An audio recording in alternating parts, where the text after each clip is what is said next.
the scarcity principle in cryptocurrency. Q4 2025, things can go fucking nuts.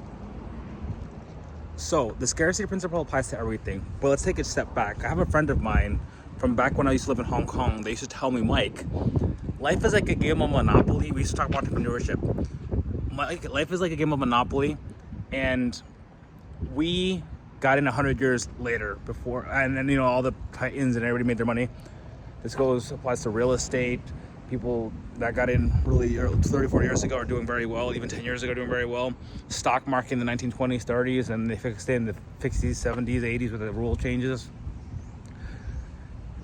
And one great real life example I like to think of, a lot of people don't know this, so this is going to be like a history course. There was a time when lobsters were so plentiful in New England, off the New England coast in Maine and Vermont and Rhode Island and stuff. They used to actually give prisoners lobster. That's how much lobster there was. Now, there's a lot more people in our general population, and there's a lot less lobster. So lobster went from being something you gave to prisoners to something that the wealthy eat. That's the scarcity principle. When there's a lot of something, a high supply and little demand, people don't want it. When there's low supply and high demand, people honestly want it. Again, lobster is the best example of this. But it's not a food channel. This is about cryptocurrency. So going back to cryptocurrency, we see the scarcity principle, and there's set supply of most cryptocurrencies, major cryptocurrencies, especially proof of work. Bitcoin, there's 21 million that ever be made. I think Litecoin's like something like 70 million.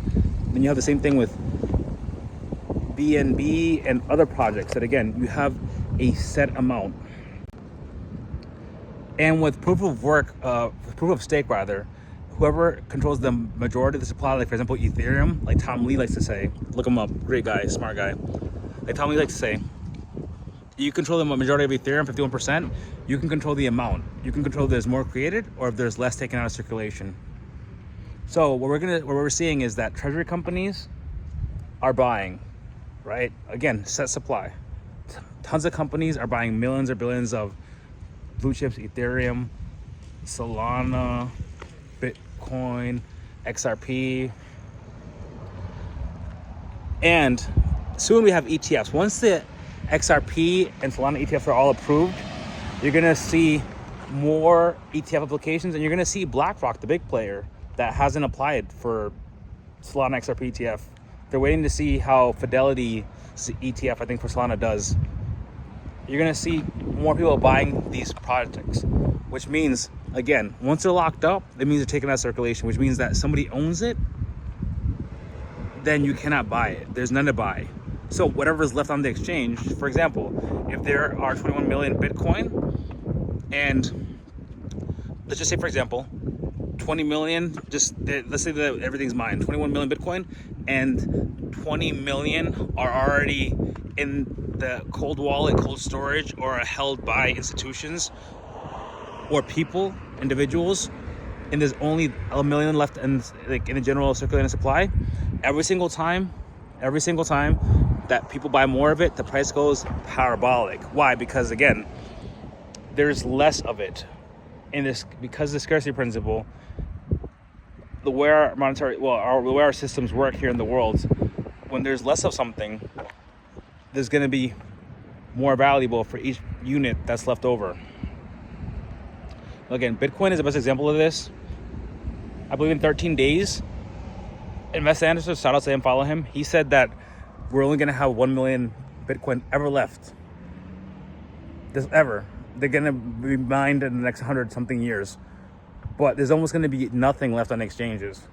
So you're going to see the price of Bitcoin shoot up.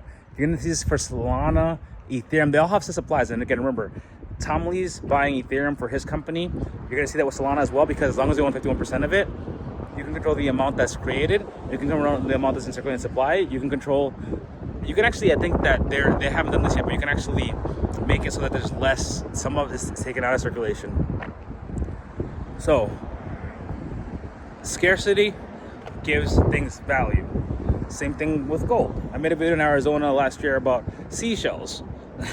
There was a time when human beings used seashells. Why? Because there was scarcity principle. People that lived away from the ocean were less likely to see seashells, and they thought it was very beautiful, and they were like, oh look, we'd like to have more seashells. So people decided this is a great system because there's only a certain amount in the ocean, we were different back then as human beings. There's only a certain amount in the ocean, and people near the ocean can obtain them. Scarcity principle. People from the ocean could not obtain them, so for them it was valuable. Just be on the lookout, be prepared, because again, even Dogecoin, which technically they can make 5 billion automatically, is in the code. Like if 5 billion every year and gets out of the supply, you're gonna see the scarcity principle, because if people are buying more than is being created, man, that shit's gonna go up like fucking crazy. There's also ETFs for that too. But just be on the lookout. It's Sunday, fun day. I just want to make a quick video about scarcity principle and what to expect the next few weeks, next few months, and probably the next 6 to 10, 12 years. And Arthur Hayes, shout outs to him. He said up only season. Up only season only lasts like 2-3 months, honestly, and that shit is only for like people that are trying to make, you know, people that have been here for years that are gonna make the good money. People that are just coming in now, they're gonna do like their life savings of $300,000. Unfortunately, it's probably gonna be excellent liquidity, because even if we do go up for the next 6 to 12 months, remember, we are gonna have these little bear market cycles in the traditional sense that Bitcoin goes up to $200,000, it's gonna crash back down to like 150,000, 120,000. Not financial advice, I'm just saying. But with that being said, it was great to catch up on a Sunday, fun day. I'm gonna go watch some football, get some food, get a workout in, upwards and onwards.